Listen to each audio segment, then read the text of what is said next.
Hey everybody, I'm here in Lima, Ohio tonight, shutting down, getting ready to do some cooking. I'm at the Petro in Lima, Ohio, if you can see all the trucks behind me. Anyway, I like that shot much better. Got a nice little gazebo here, little pond, a few geese. This looks really pretty. I'm gonna turn the camera around so y'all can see and talk to you then, to you in the process. Tonight we're going to be doing some leftovers. If you remember correctly, I had that made the meatloaf a couple nights ago, and I made 2 tins of it. Well, I still have mashed potatoes and peas left over as well. So tonight I'm going to make something a little more creative than just pulling out the leftovers, sticking in the microwave, and heating it up. All right, so stay tuned. So I'm walking back to my truck, and I had a request to talk a little bit more about my truck. For the truckers who watch this, y'all pretty much know about your trucks. Not gonna be telling you anything, but for those who don't know anything about truck driving, give you just a little idea of what goes on. Of course, this is the passenger side. I don't really know what to talk about except, you know, the back, spare tire, all that other garbage. Those air hoses there, I'll talk to you about them in a minute. That's my fuel tank. That's a 100-gallon tank. And walk around here and got all these other trucks in the neighborhood.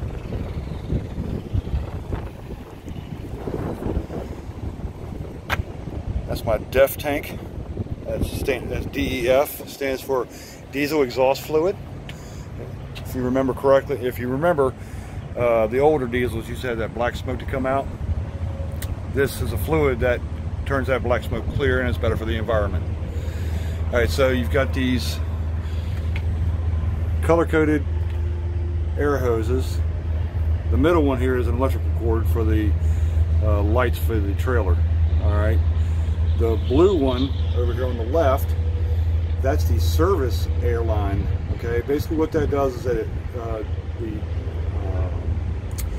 engine creates the air that provides air to the air tanks, which is underneath of my seat, under my steps getting into the truck. This line here is for the air brakes on the trailer itself. So if I were to pull this off like this, the trailer will not move now because the air brakes are stuck in place. All right, and until I do put this back on, which I need 2 hands for, so I'll do it later, because I'll definitely do it before I leave, because otherwise I won't be able to leave. Unless I put that back on, my trailer won't move. All right, and then the 5th wheel that attaches the trailer is right here. This is what the trailer is hooked into. It's called the 5th wheel. It's adjustable, and if you look at these little notches right here, I can adjust it from here to here, depending upon the weight of the load that's on my trailer. All right, there's a little pin, which this handle right here where the white tag is, I can pull that pin, and that's how I can release the trailer from the tractor. Or with the new fancy trucks, I've got a button on the inside of the cab I just push, and it automatically pushes it out because it's got an air hose right there. See that little coily air hose? That pushes that pin out and unlocks the 5th wheel. All right, so we're gonna go inside and get to cooking, and I'll see you all in a minute. All right guys, so I've gotten everything out and getting ready to start cooking. I know my hair is a wreck because it's windy and I need a haircut real bad. I mean, my hair hasn't been this long since high school, so it's kind of all over the place, so bear with me. Usually I have my hat on for this particular reason. All right, anyway, I'm gonna turn this camera around and I'm gonna show you what I'm cooking with tonight, and we're gonna show you how to do something a little more creative with some leftover meatloaf, mashed potatoes, and peas. All right. So what I've done already, in honor of my friend Stephanie, because she doesn't mix her meat with her potatoes and peas. She only mixes her peas and mashed potatoes together, not the meat. I think she's crazy, but she's my friend. She's a good person. So in honor of her, just mixing my potatoes and peas together. All right, still be a great meal. Anyway, not gonna tell you what's in there. You have to wait and see. And eggs. My meatloaf, mashed potatoes and peas, eggs. I'm only using one burner and one saute pan tonight, or skillet, if you will. All right, gonna be quick, easy cleanup, and a good meal to boot. All right, and it's just an idea to give you something to do with, something a little more creative to do with leftovers. All right, be back in a minute. All right, so what I've done so far is I've taken and I've put on a pair of vinyl gloves, and I've made a patty, so to speak, out of the mashed potatoes and peas. All right. Now, another good thing is that you don't have to use salt and pepper or any other seasonings, unless you want to add seasonings, but this is going to be no salt and pepper because it's already in there from the other night. All right, so I'm going to let that brown on both sides. And then I have sliced up a couple pieces of the meatloaf, and I'm going to fry that here in a minute.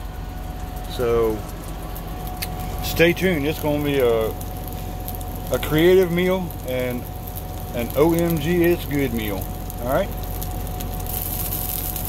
so I just put a little crisp on one side of the potatoes, and here in a minute I'm going to take that out and I'm going to stick the meatloaf in to crisp that up as well. All right, this is not rocket science, it's just thinking outside the box. All right, so now I got the meatloaf in and it kind of fell apart on me. Usually your slices will hold together better, but because my onions were so chunky and so big, that's why it kind of fell apart on me. But if you remember that little white box, that's got cheese in it. Yes, indeedy. Yee, doggy, that's gonna be some good stuff right there. That's what I'm talking about.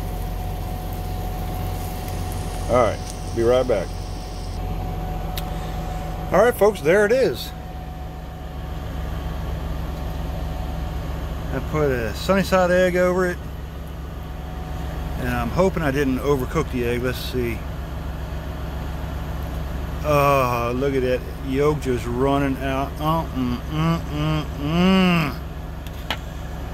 Ooh, gonna make your tongue knock your brains out, I'm telling you right now. Yes, it will. Anyway, that's my dinner. It's gonna be a good one. I'm excited. Now you can add a little bit of pepper just for visual aesthetics, but again, this is a quick and easy way. This meal has cost me nothing but time, and it didn't take very long at all. So hope you've enjoyed it. Watch it. Watch out for my next video. I don't know what I'm gonna do yet. Man, that looks good.